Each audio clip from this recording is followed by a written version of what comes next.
Next speaker is Brian Gilbert.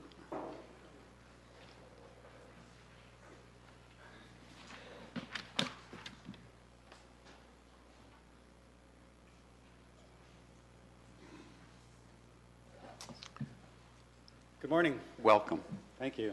I'm speaking as a member of the RIGHT planners. The RIGHT is a respectful discussion that looks at innovation to find a taxpayer-friendly solution that's environmentally beneficial.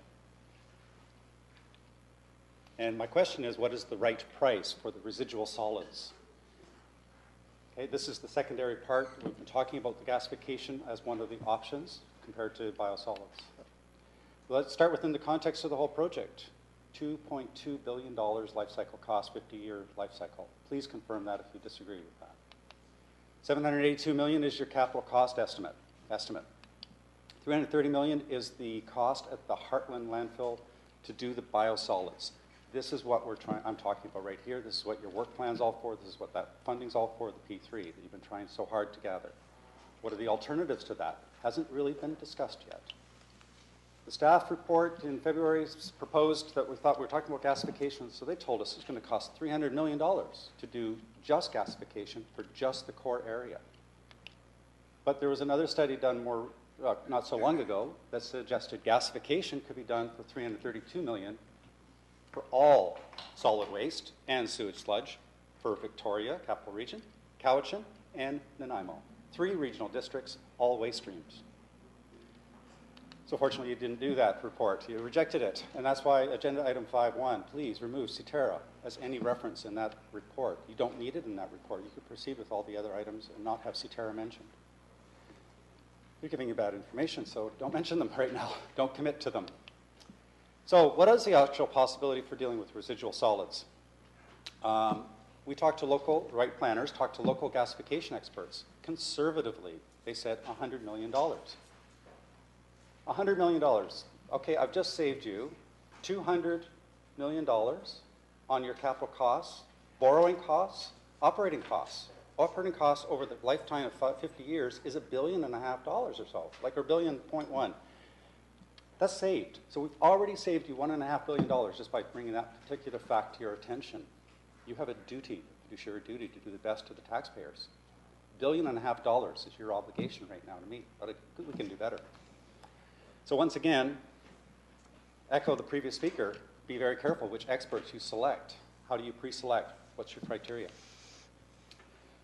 Okay, so how much is that residual going to cost? It's going to be less than the $60 million you spent to date. Once again, Cetera, that project gave you this information. Make sure you remove them from item 5.1. It's going to be less than the $40 million per year that you're going to be paying for debt and operating costs. It'll be less than what Hamilton, Ontario paid, $37 million, to do similar quantity of municipal and sewage to all 3 regions on the Lower Island. $37 million. Let a contract out. Which brings me to your market sounding. Pretty poor response, wasn't it? How many of you people actually called vendors? How many called vendors? I did. You're missing Canadian companies that have got federal funding, and I called companies and they said they weren't going to contribute. They don't trust your process. Another vendor pulled out.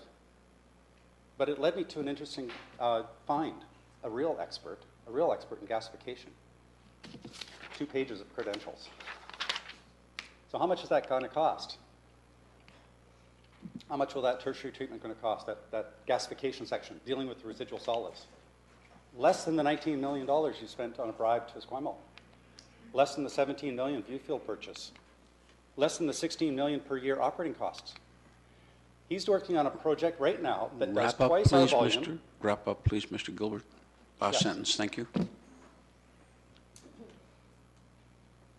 We're talking $2 billion, Mr. Chen. Thank you. Thank you, Mr. Gilbert. It will be under $15 million. This is a similar project that he's building right now. Independent expert. It's your choice, $330 million or under 15. Thank you, Mr. Gilbert.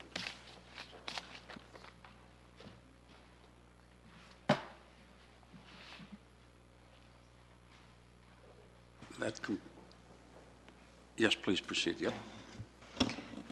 Thank you, Chair. When we receive information like this, I think that it is important that we evaluate it, or at least take a look at it.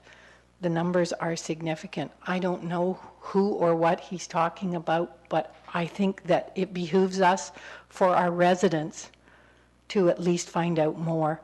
And so I would request that we receive that information, please, and that individuals around the table receive it, and that information go to staff as well so that we can understand this. Thank you. Thank you. Mr. Gilbert's always been very good about providing copies of his PowerPoint. I'm sure he has a copy that can be distributed. Mr. Gilbert, you do? PowerPoint, you have, yes. Yep, thank you.